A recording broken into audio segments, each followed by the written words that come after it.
tenemos que recordar que la cultura guaraní se trabajaba para sustentar las necesidades básicas, no era que trabajaban para mantener un estilo de vida. Ellos vivían de la caza, la pesca, la recolección, una agricultura mínima, itinerante, que iban rotando según lo que le daba el suelo. Entonces, todo eso se les sacó. Tienen que adaptarse a nuestro sistema.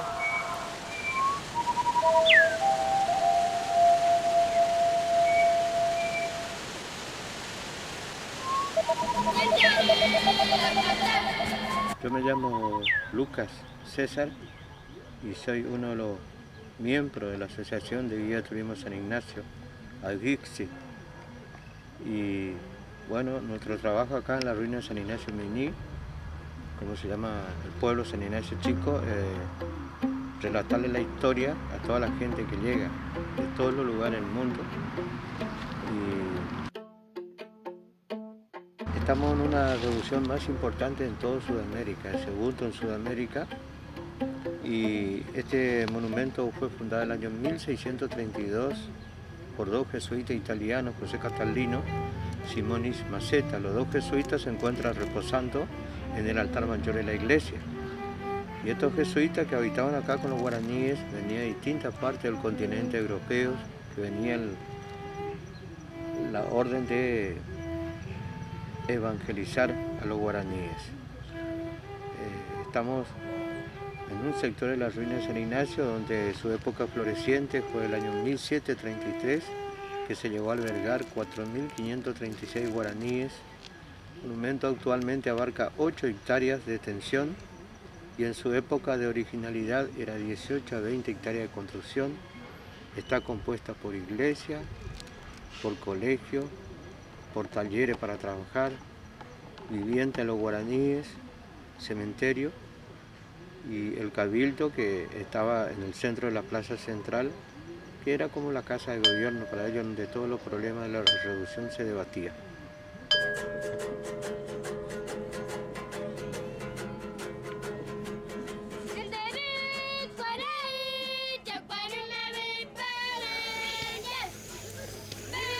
Bueno, seré Antonio, me llamo Antonio Morínigo, soy autoridad máximo de esta comunidad.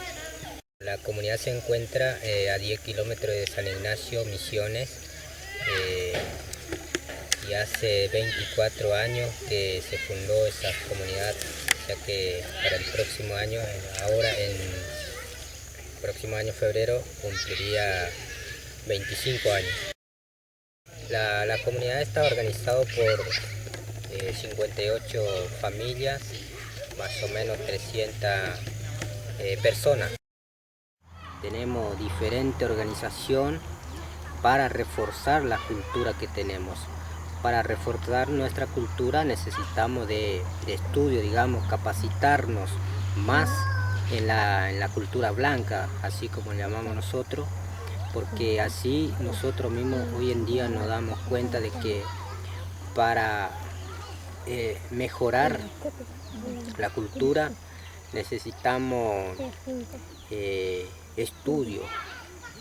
Entonces por ese motivo hay organización. En esta comunidad veo que con todos los jóvenes hoy en día estamos organizando en qué forma se puede trabajar, en qué forma para mejorar la comunidad.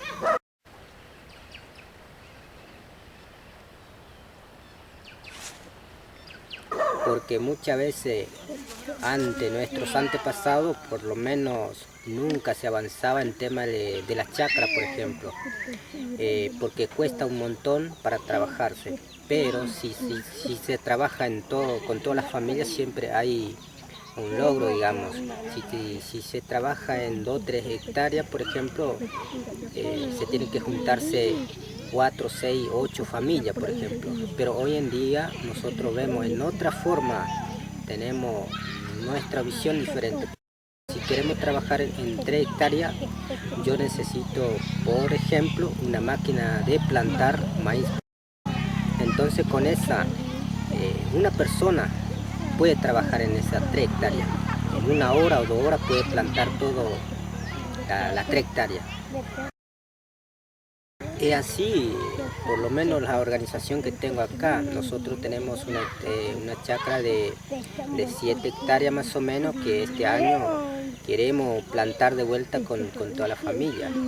Pero también vemos con los jóvenes en qué forma se puede sacar producto, por ejemplo, de la chacra, no solamente para venta, sino para consumo propio.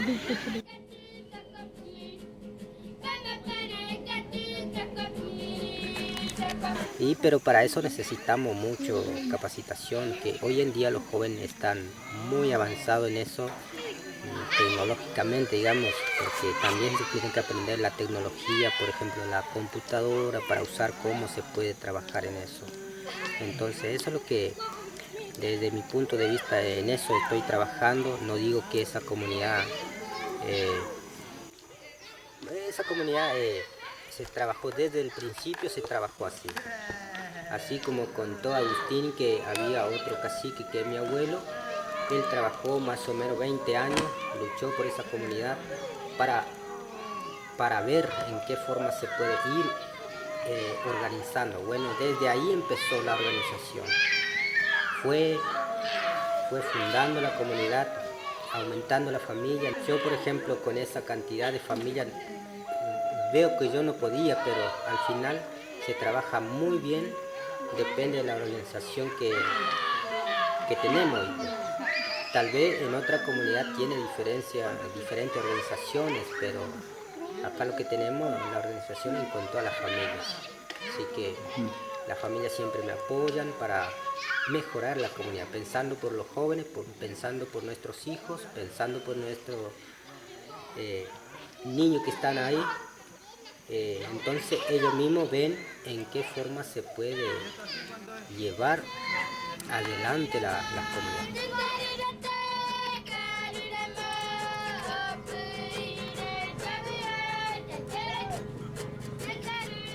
Los jesuitas fueron mandados por los reyes, el rey Carlos III, el 27 de febrero del año 1767, dictó la orden de la expulsión de los jesuitas de toda América y también de España. ¿Por qué? ¿Cuál fue el motivo de la expulsión? Bueno, uno, que los jesuitas llegaron a tener mucho poder, riqueza comercial y mina de oro, y dentro de los 30 pueblos que fundaron, 8 en Paraguay, 7 en Brasil, 11 misiones, 4 en Corrientes, se llegaron a autoabastecer entre los 30 pueblos. Y el año 1737, dentro de los 30 pueblos, con los jesuitas, en el medio de la selva, pleno época floreciente, se llegó a albergar 141.000 guaraníes. Y según la historia, el año 1737, en Buenos Aires había 40.000 personas. Y bueno, los jesuitas querían independizarse de España, formar un imperio dentro de otro imperio. Ahí empezó el problema con el rey. Los mismos reyes llegaron a temer que los jesuitas podrían llegar a tener un pueblo más que ellos. Y otra causa fundamental de la expulsión, que los jesuitas nunca aceptó el origen del verbo divino de los reyes de España. Los jesuitas decían que la orden, la autoridad para ellos directamente tenía que venir de Dios, pero esa orden no pasar por los reyes, era para estos pueblos. Un poco de las medicinas, conocían perfectamente el medio y cuáles eran las medicinas que podían sacar de la selva los guaraníes, ¿no? Y desde hace muchos años ese es uno de los reclamos más importantes que se está haciendo y que no se escucha prácticamente, de que las comunidades por ahí hacen mucho hincapié en eso, que se le está quitando el monte, y sin monte ellos pierden totalmente su cultura, porque no es ahora lo que vemos que están organizados y todo eso es como una secuela de lo que quedó de las reducciones, de que viven en comunidades, en casas, y es como un poco como que se fueron acomodando como pudieron, ¿no?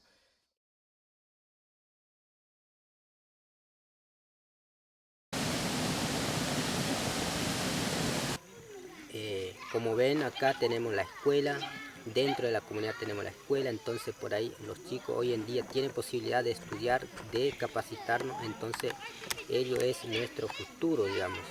Yo trabajo también en la escuela, pero antes yo no tenía posibilidad de terminar mi estudio, todavía estoy siguiendo en eso, pero veo que esto me ayuda mucho para trabajar dentro de la comunidad, o sea, para ir organizando la comunidad, digamos en esa parte, así que eso es mi trabajo.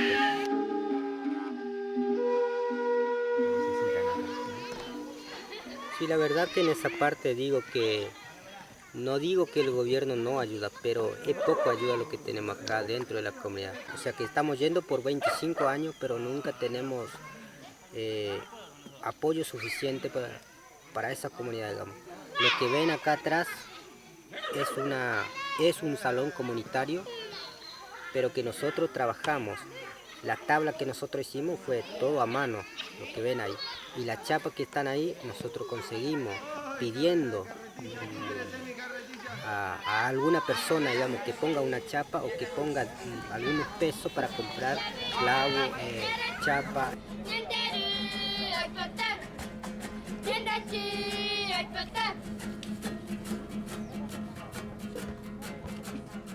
Era la causa fundamental de la expulsión. Cuando los jesuitas fueron echados, Carlos III vuelve a crear una junta de temporalidades y ahí Carlos III mandó a padres franciscanos, padres mercedarios, pero mientras que en esta zona llegan los dominicos. ¿Y qué hicieron los dominicos de entrada? Ministrar con la costumbre europea, y ahí chocó con el guaraní porque esa costumbre para el guaraní le fue totalmente desconocido y el idioma guaraní totalmente desconocido a los dominicos, y en todos los lugares donde estuvieron los dominicos desde el principio oficializaron totalmente el español. Los dominicos no querían que el indio hablara el guaraní, pero todo el mundo hablaba, nadie callaba porque era el idioma original. Entonces el guaraní no se sentía cómodo con los dominicos. Muchos guaraníes volvieron a vivir en la selva y el guaraní que llegó a aprender oficio con el jesuita empezaron a migrar en otra provincia, como Corrientes o Santa Fe.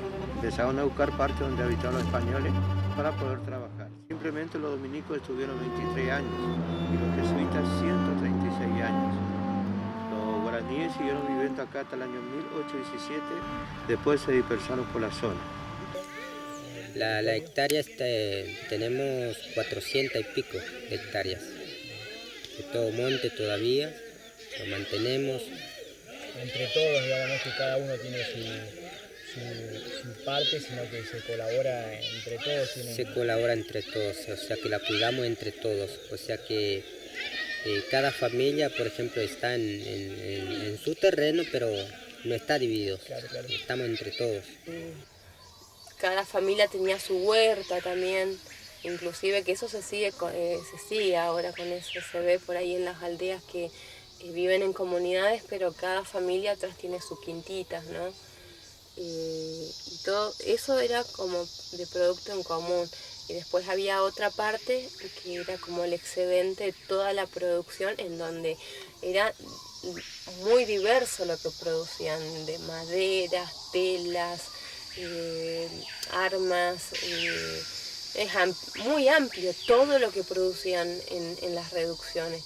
Entonces, puertas para adentro de la reducción se manejaban de una forma, ¿no?, muy paternalista, del bien comunitario, pero de las reducciones para afuera, de lo que conllevaba la relación con el resto de América y Europa, era puramente comercial, porque vendían los excedentes, de eso se sacaba para el tributo anual que se tenía que pagar a la corona, ya tenían como una organización económica bien sentada, ¿no?, que fue generando el recelo también de muchas comunidades criollas, de Asunción, del Río de la Plata. Entonces que son autosuficientes, o sea, mirá lo que están generando, ¿no? Y bueno, y esa autosuficiencia contrasta con la política de la corona, que era generar una dependencia total del nativo, ¿no? No tenía ningún derecho en la administración y en la toma de decisiones los guaraníes. Sin monte, ellos pierden totalmente su cultura. En ese punto digo que no, este año van por 2 años que no podemos aprovechar muchas cosas del río, por ejemplo, que la represa, por ejemplo, nos invadió un poquito el tema del agua, que no, los peces, por ejemplo, ya no sube como antes. Tenemos un arroyo cerca, pero hace 2 años más o menos que no se puede sacar nada de ahí.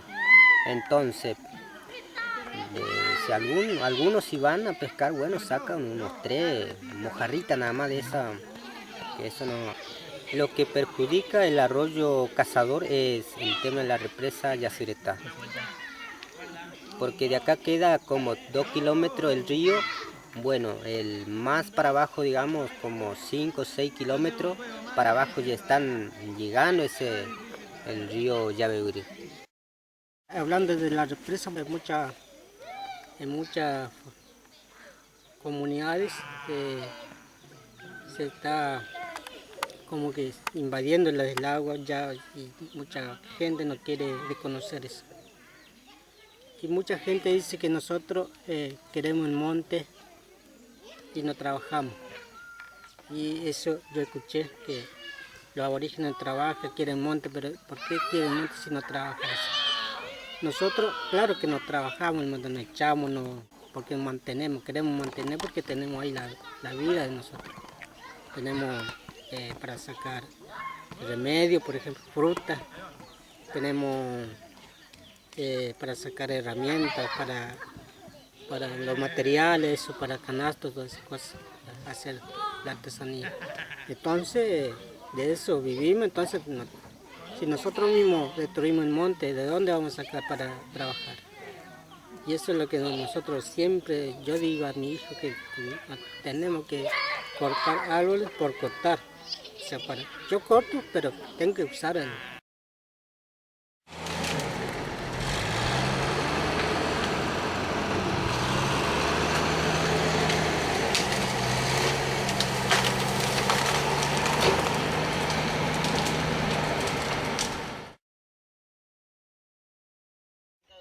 Después de la colonización de los europeos que vienen alemanes, suizos, italianos, de todo acá en Misiones, después está también que los jesuitas empezaron a promocionarle el cultivo de la yerba. Entonces se da una fiebre por la yerba y el desmonte de la yerba, porque antes eran árboles y estaban en el monte. Entonces llegaban las compañías yerbateras, desmontaban una cantidad para sacar un poco para sacar yerba. Entonces ahí está, ya siguen perdiendo monte los guaraníes, ¿no? Después vienen los forestales.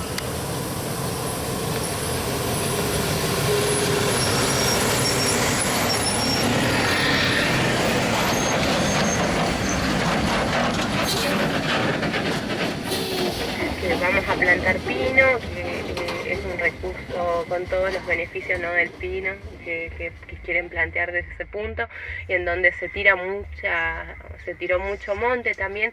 Entonces tenemos cada vez menos selva para los nativos, y eso es como que se va agravando cada vez más, y el reclamo de los nativos es ese: si no tenemos selva, nosotros ya no nos podemos, nuestra cultura ya no es tan arraigada a nuestro suelo, sino que ya se tienen que incorporar a otro sistema, que es nuestro sistema occidental.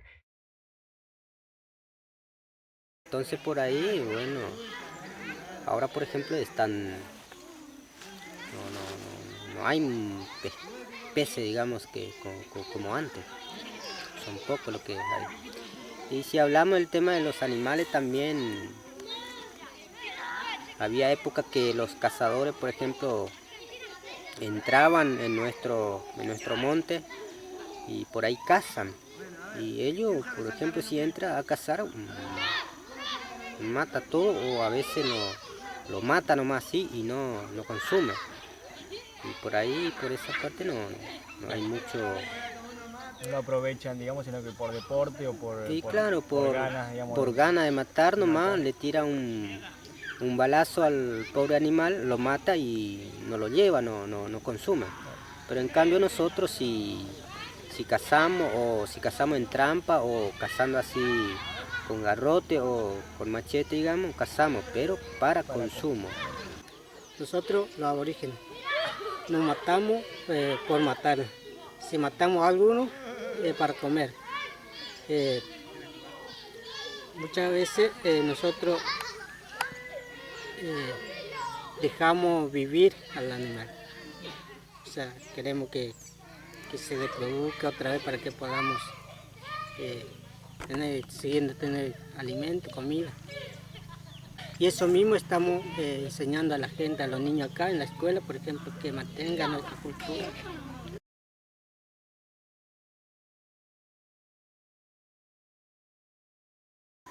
Y desde mi punto de vista ese año que viene abarcando a las comunidades indígenas, por ejemplo.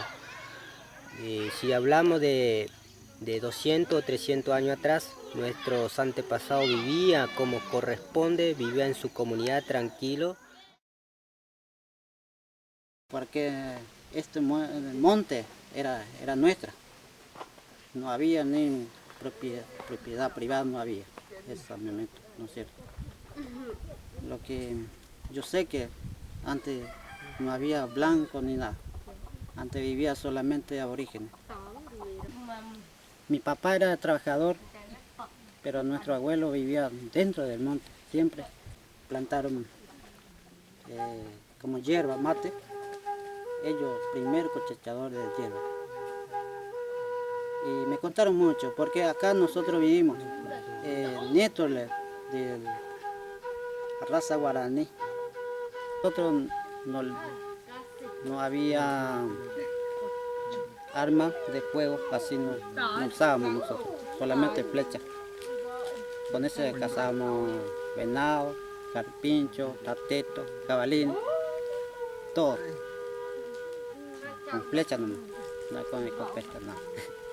Comíamos, ¿no es cierto? Pero ya ahora ya no hay más casa. No hay más monte, no hay más casa, nada, ni pescado. Solamente hay que mantener nuestra comunidad, ¿no? que luchamos. Yo tengo bautizado en mi abuelo, nuestra religión, nuestro sistema, todo. Soy bautizado, pero no es como un blanco. Hay otra forma, bautizo. Sí. Nuestro abuelo nos bautiza con pipa. Tiene que entrar en la iglesia, ahí tiene que bautizar. Ahí va a traer su nombre. No es como almanaque. Ellos le preguntan a Dios primero para cómo se llama usted. Así nuestro hablar directamente con Dios. Ahora ya no existe más, no sé por qué. Eso sí que voy a decir la verdad porque yo sé. Y por eso antes no moría de enfermedad ni eso. Porque ellos tenían fe en Dios, nuestros Ñandeyara, y por eso no sufría enfermedad como esa cosa, como está ahora. Pero ya ahora hay, no sé.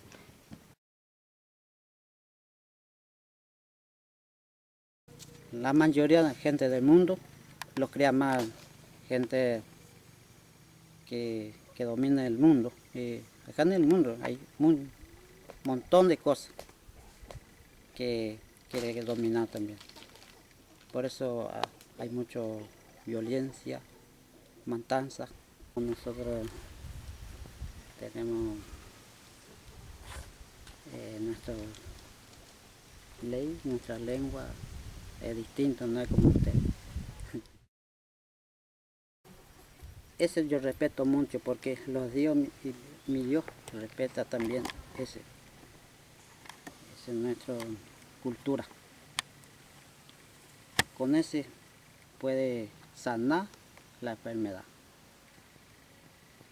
Con ese se puede bautizar nuestro hijo. Ahora está apagado. Eso yo respeto mucho porque nuestro símbolo con tabaco sí. Tiene que hacer humo. Echar algún espíritu malo también se puede echar también de su cuerpo. No es dinero que extranjeros. Nosotros nacimos acá. Pero la verdad que a mí me duele porque nosotros queremos manteniendo nuestra cultura, nuestra lengua, no queremos perder. Y queremos seguir totalmente nuestros derechos, nuestra lengua, nuestra cultura. Desde chiquito me enseñó cómo se vivía nuestro abuelo, nuestra abuela, cómo se vivía, cómo trabajaba, cómo hacía plantación, y hasta ahora estoy haciendo eso. No le quedaba otra tampoco al guaraní, porque ¿qué le quedaba? ¿Quedarse fuera en el monte a ser cazados por los bandeirantes o venir a las reducciones, en donde dentro de todo el trato era benévolo?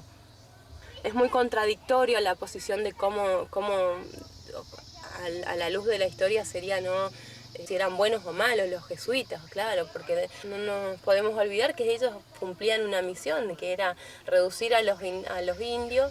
Lo vieron como mano de obra gratuita, básicamente. Eso desde el punto de vista más estricto históricamente, ¿no? Si lo tomamos no tan pro-jesuita, producían bienes de todo tipo. Dentro de las reducciones ellos no tenían acceso al dinero. O sea, todas las funciones administrativas, económicas y políticas lo ejercían los jesuitas, que eran las cabezas espirituales. Formaron como una red de difamación del chamán. Entonces, ¿qué nos muestra esto?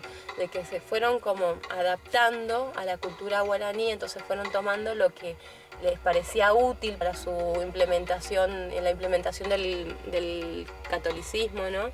Y fueron desechando todas las otras costumbres que eran inapropiadas, ¿no?, para lo que era la buena religiosidad, el poder del cacicazgo, pero como una cuestión así meramente formal nada más, porque no tenía nunca se les permitió pasar de cierto punto, ¿no?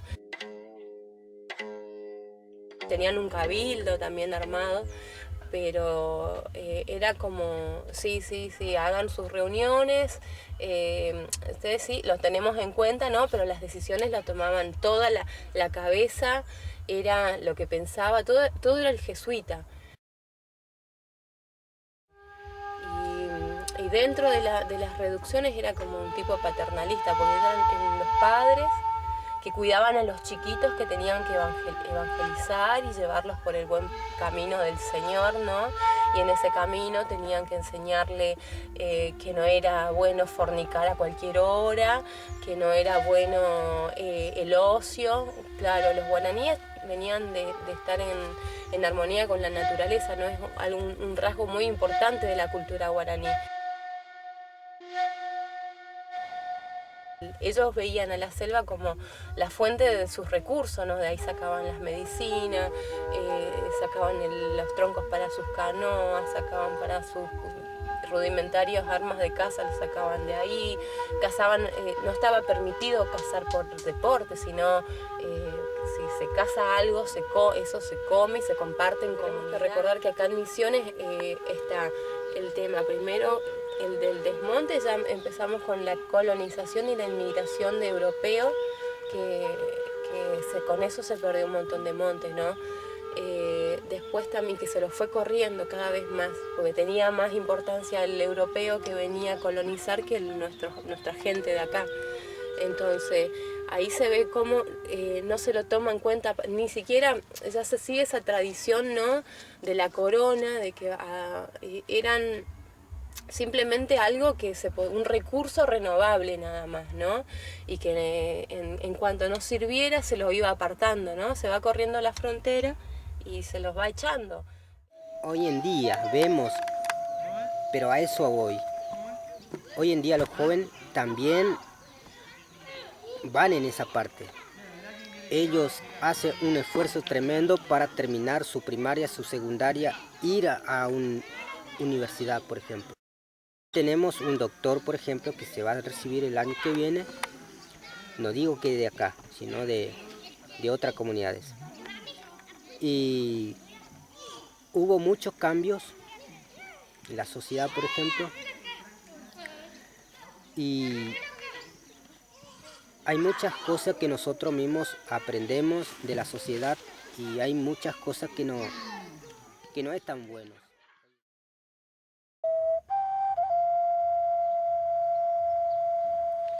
Como él dijo, yo creo que hay mucha gente que o sea, nosotros, digamos, nuestros hijos, hay muchos jóvenes que se aprovechan para su bien, o sea, para el bien de la comunidad, sino para sí mismos.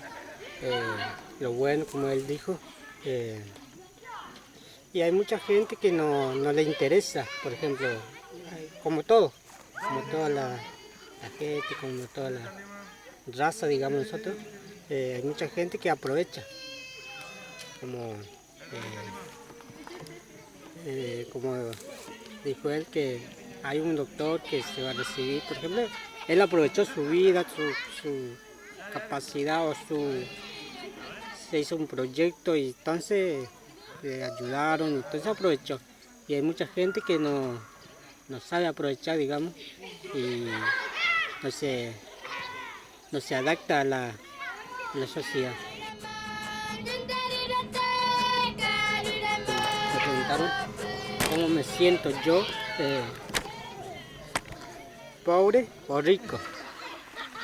Y a mí yo le contesté que los aborígenes en toda la raza, o sea, en toda la Argentina, la raza que sea aborigen, económicamente siempre fuimos pobres, económicamente hablando, o sea, no tener plata, no tener nada. Pero si hablamos de la naturaleza, todas esas cosas, somos ricos, porque antes no necesitaba la plata para comer, nada. Pero hoy en día, por ejemplo, ya tenemos que adaptar a la sociedad, por ejemplo, trabajando, consiguiendo plata para poder comer, para poder vestirse. Y yo me siento más pobre que mi abuelo ahora. Yo tengo sueldo de gobierno, trabajo en la escuela, tengo sueldito para sostener a mi familia, pero me siento más pobre que mi abuelo, mi antepasado, porque ellos no necesitaban nada para poder vivir, por ejemplo, para vestirse, para comer, para hacer la chacra, la casa. Y eso yo le contesté a aquel hombre que me preguntó eso, que yo me siento más pobre que antes de mi abuelo.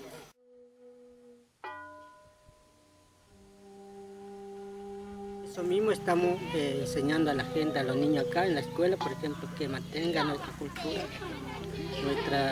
nuestra costumbre y se interese más por los que es, o sea, que no tenga vergüenza de ser aborigen, que no tenga vergüenza de ser, siempre dice los blancos indios a nosotros, pero a nosotros ya no, eso ya no nos molesta, que diga lo que diga en nuestro orgullo.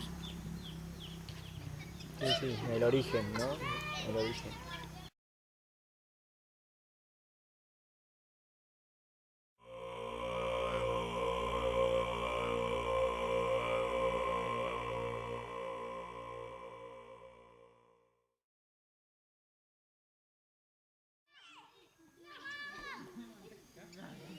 Bueno, apoyé ahora como ser pariente, gente como Buhari, ayudé pendiente, que cuidan mañana de cagüe, que cuidan mañana de lugar, comunidad, por ejemplo, está en Kringüey, ya cuidan, que siempre yo lo acuerdo ya. Entre como una misma, pero siempre ya mantener a de costumbre y a mí yo lo acuerdo de muya a niña titi a niña no titi de co a niña de costumbre a niña no titi ya chauca ngao si no me mombe uanga cuando se cree ni me cuenta de. Bueno, desde acá, de la comunidad Catupirú, le mandamos un saludo a todos los que nos ven y le decimos que desde acá nos damos fuerza, que lo mantenemos vivo, nuestra cultura. También así lo queremos que a todos los que nos ven, que mantenga la cultura, que no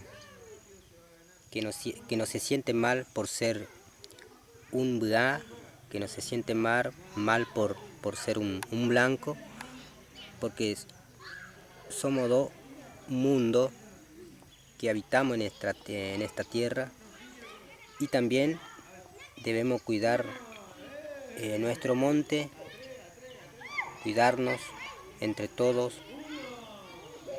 porque es la vida nuestra, y también cuidar por los niños, que ellos son el futuro de las comunidades.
Bueno, parte de la información te mencioné, te conté, y generalmente lo que somos guía y lo que sabemos hablar en guaraní, nos despedimos en guaraní, pero te voy a traducir.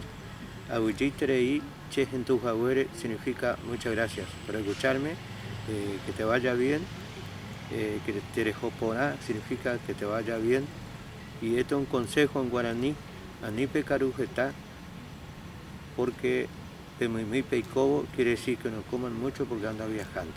Muchas gracias, ha sido un gusto. Bueno, muchas gracias.